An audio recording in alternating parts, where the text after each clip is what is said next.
Oi irmãos, tudo bem? Bem-vindos a mais um vídeo aqui do canal, mais um vídeo de estudo da Palavra de Deus.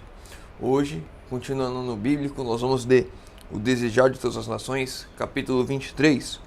O reino de Deus está próximo. Lembrando, isso é apenas um resumo. Esse capítulo é um pouco mais curto, então eu acredito que eu trouxe o meu resumo completo. Vou ver se vai dar tempo da gente fazer ele todo. Tem alguns temas bem interessantes aqui que nós vamos discutir. Amanhã, provavelmente eu vou estar fazendo uma live ao vivo, 2h30 ou 3 horas da tarde. Como é sábado, a gente abre, a gente conversa, a gente fica mais tempo juntos. Se os irmãos quiserem comentar alguma coisa, anota as perguntas, traz amanhã, que tem algumas coisas bem interessantes aqui que eu vou trazer na reflexão de hoje. E a reflexão de manhã casa em alguns pontos com isso. Então acho que é legal se os irmãos tiverem alguma coisa para acrescentar, para a gente estudar junto, trazer amanhã. Vamos lá, vamos iniciar a leitura. Desejar de Todas as Nações, capítulo 23. O reino de Deus está próximo. Houvessem os guias de Israel recebido a Cristo, e eles os teriam honrado como mensageiros seus, para levar o evangelho ao mundo.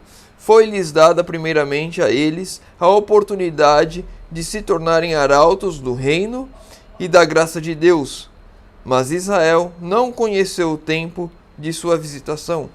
Os ciúmes e desconfianças dos chefes judaicos maturaram um ódio aberto e o coração do povo se desviou de Jesus. Primeiramente, quando Jesus iniciou seu ministério, ele vai aos principais líderes da nação judaica, ele vai a Jerusalém, ele vai pregar no templo, ele vai levar a mensagem àqueles principais, e eles a rejeitam, eles não aceitam essa mensagem, eles não querem esse evangelho que Jesus está dando, um evangelho que mostra que eles estão errados, que eles não são perfeitos, que aquele orgulho que eles têm em si mesmos os afasta de Deus, que a observância deles da lei está errada, colocando um fardo em cima da lei. Não era essa forma que Deus queria. O preconceito dele com as outras nações, excluindo as outras nações do reino de Deus, estava errado.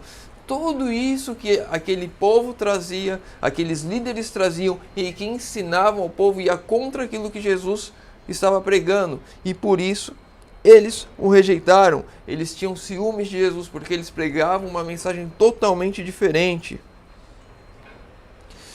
O Sinédrio rejeitara a mensagem de Cristo e intentava matá-lo.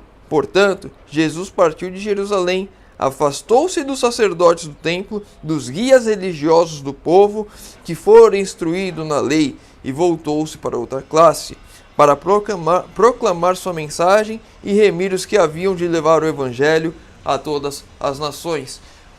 A cúpula da igreja, os líderes da igreja rejeitaram a mensagem de Cristo, rejeitaram aquela mensagem que deveria ser levada, aquela mensagem que deveria ser aceita por eles, transformada a vida deles e assim eles feita a obra.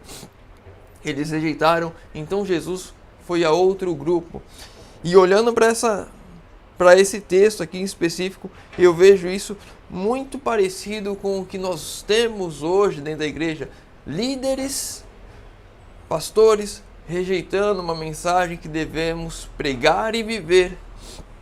Então, outras pessoas têm de receber essa mensagem. E aqui eu vejo, inclusive, uma similaridade muito grande com os tempos em que estamos vivendo. Falando especificamente da reforma de saúde nesse ponto, que ela é rejeitada amplamente pela igreja. Muitos não aceitam, muitos não querem, muitos falam, legal, mas isso não é para mim, ou isso é só um conselho. Enquanto muitos daqueles que têm a mensagem, que têm a verdade, não pregam e não vivem em sua vida, outros no mundo estão vivendo isso. Pessoas que estão vivendo conforme eles acham que é o certo, preocupados com o meio ambiente, preocupados com saúde, e eles não conhecem que existe um Deus, o único Deus, o Deus verdadeiro, que fala que isso é o que Ele deseja que eles vivam. E quando eles conhecerem e receber essa mensagem, prontamente vão aceitar de bom grado e vão conhecer esse Deus e vão fazer aquilo que esse Deus pede a eles. E essa é uma mensagem que muitas vezes eu e você rejeitamos. Temos a mensagem, mas não vivemos a mensagem, rejeitamos a mensagem, e enquanto essas pessoas estão aí fora, estão vivendo a mensagem. Quantas vezes, procura na internet, quantas pessoas não têm saído das cidades e indo morar no campo? Pessoas que não conhecem que é uma mensagem de Deus isso. Quantas pessoas, quantos ativistas tem hoje falando de veganismo, que tem algumas coisas erradas aí, puxando mais para um campo político, sim, mas eles não sabem que Deus fala sobre uma reforma de saúde. E muitas vezes as pessoas que estão fazendo e vivendo isso, quando conhecerem esse Deus, o Deus verdadeiro, vão mudar toda a sua vida e vão aceitar essa mensagem de bom grado e vão pregar essa mensagem também, que eles já o fazem de forma deturpada, de forma que Satanás os induz a fazer da forma que ele acha melhor, mas quando eles conhecerem que Deus quer isso deles, tenha certeza que vão aceitar de bom grado, como nós não estamos aceitando. Como a luz e a vida dos homens foi rejeitada pelas autoridades eclesiásticas nos dias de Cristo, assim tem sido rejeitada em todas as subsequentes gerações, geração após geração. A mensagem é dada e ela é rejeitada por aqueles que se dizem o povo de Deus. Frequentemente tem repetido a história da retirada de Cristo da Judéia, quando os reformadores pregavam a palavra de Deus, não tinham ideia alguma de se separar da igreja estabelecida. Os guias religiosos, porém, não toleravam a luz, e os que conduziam eram forçados a buscar outra classe, a qual estava ansiosa da verdade. Parece que estamos falando dos nossos tempos. A igreja estabelecida rejeita a mensagem, e temos que pregar a mensagem a outras pessoas, sim, e elas vão receber de bom grado, sim, também. Em nossos dias, poucos dos professos seguidores da reforma são atuados pelo Espírito da mesma. Poucos estão a escutar a voz de Deus e prontos a aceitar a verdade, seja qual for a maneira que se apresente, qual for a maneira que a mensagem venha a mim, aquilo que Deus quer. Tudo o que Deus quer, não é aquilo que eu quero do que Deus quer, não é parte do que Deus quer, é tudo o que Deus quer, tudo o que Deus pede, tudo o que Deus fala. Isso eu devo aceitar, isso eu devo aplicar em minha vida.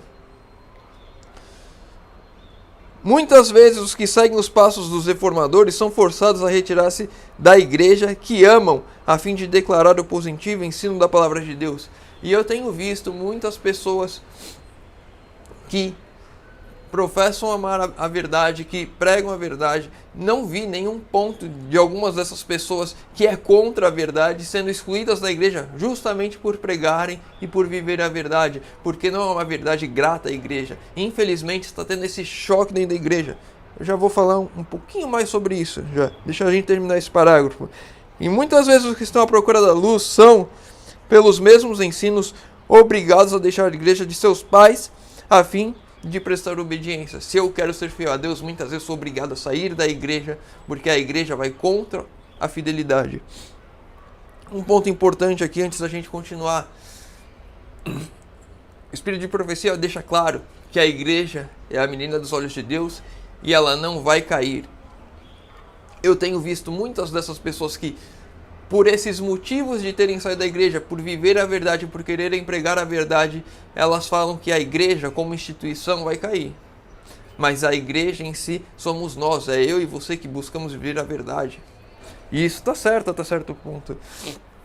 Mas eu não acredito, aqui é uma opinião minha, uma forma que eu vejo, a minha forma de pensar com relação a isso. Muitas pessoas dessas que saem da igreja, que continuam vivendo a verdade, que continuam pregando a verdade, elas entendem que a igreja como instituição ela vai cair e vai ruir, mas não as pessoas fiéis que estão na igreja e as pessoas fiéis que ainda estão fora, e a pregação vai continuar, sem a instituição. Eu não acredito nisso.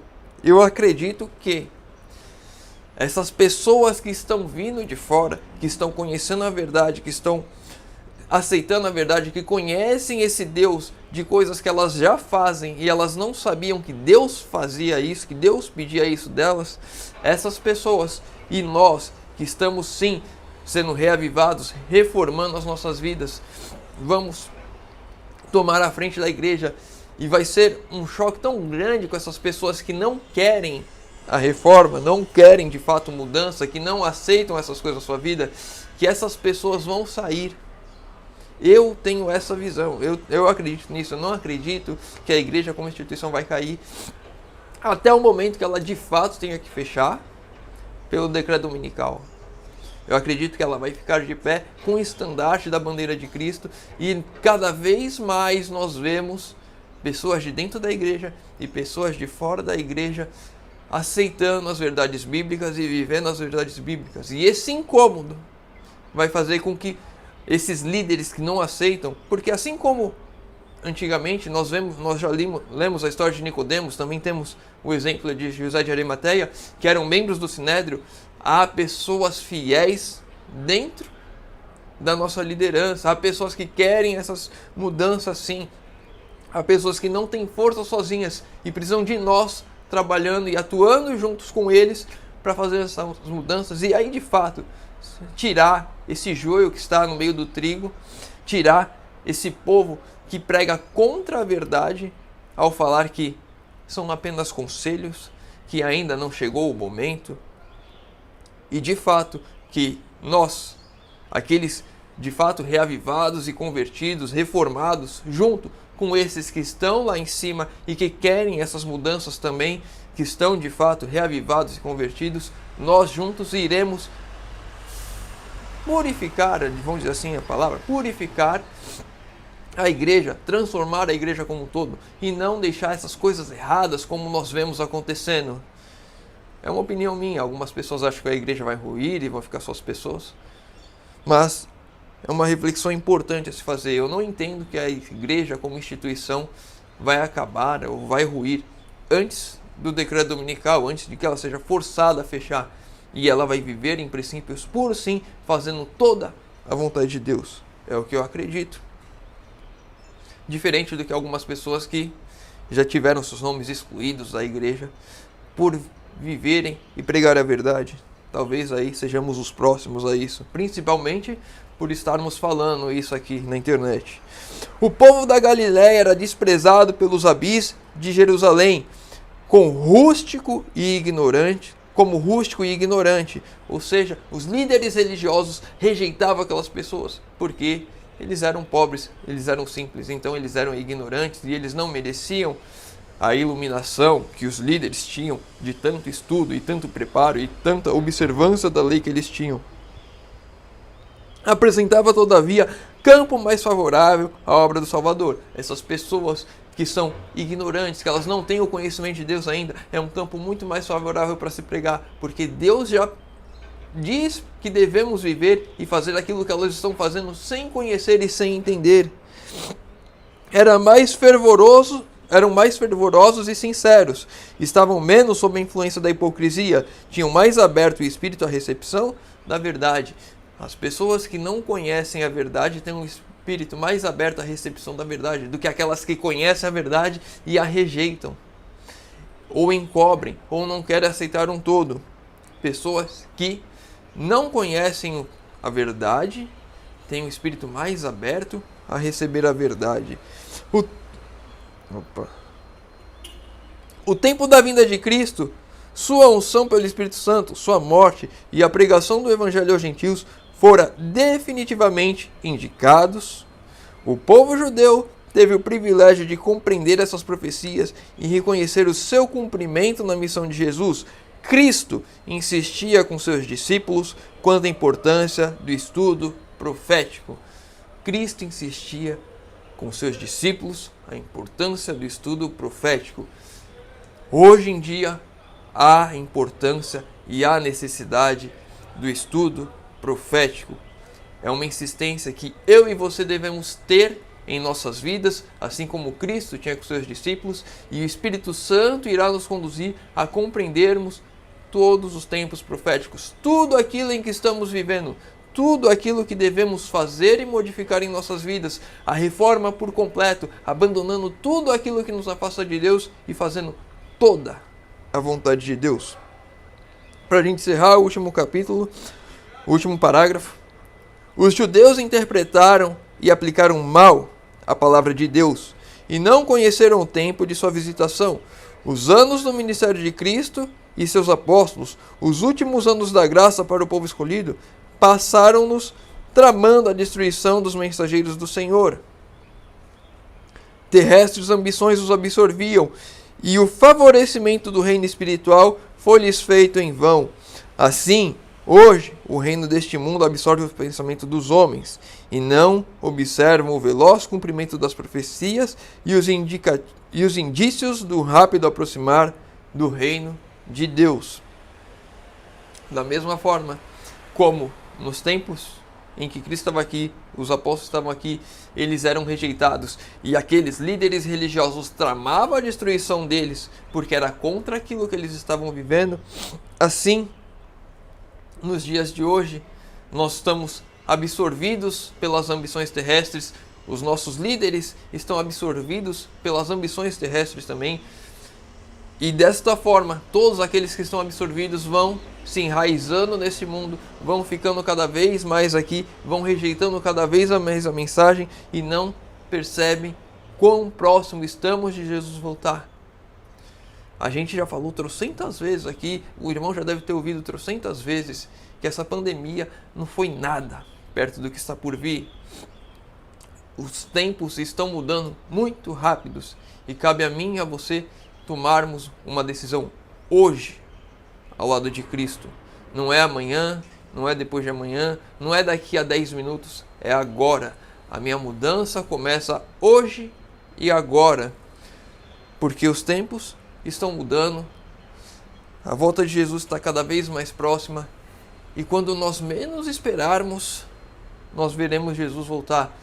Mas antes disso, a porta da graça se fecha, e aqueles que estão perdidos selaram sua perdição, e aqueles que estão salvos estão cada vez mais selando a sua salvação. Não por si, obviamente, mas pelo Espírito Santo cravando toda a vontade de Deus em suas vidas. Que essa decisão seja tomada por mim e por você agora. Se o irmão tem algum comentário, lê o capítulo todo, tem algum trecho que eu não trouxe, deixa nos comentários aí, traz amanhã para a gente conversar e discutir, principalmente essa questão da igreja, que eu acho que é um ponto importante para a gente conversar, para que nós sejamos esses reformadores, os que trazem e pregam o evangelho todo hoje. Se tem aí alguma dúvida, deixa nos comentários, pode trazer amanhã também, para a gente estar respondendo. Se fiz de oração, deixa nos comentários, que eu vou estar lendo e orando por todos. Convido os irmãos que puderem fechar os olhos para falarmos com Deus. Senhor Deus, Pai amado, obrigado, Senhor, mais uma vez, porque temos a oportunidade de abrir a Tua Palavra e de estudar. Pai querido, te pedimos que o Senhor nos ajude a fazermos toda a Tua vontade. Sabemos que o Teu reino está próximo. Nos ajude nessa caminhada. Pedimos em nome de Jesus. Amém. Meu irmão, fica com Deus e que Deus te abençoe.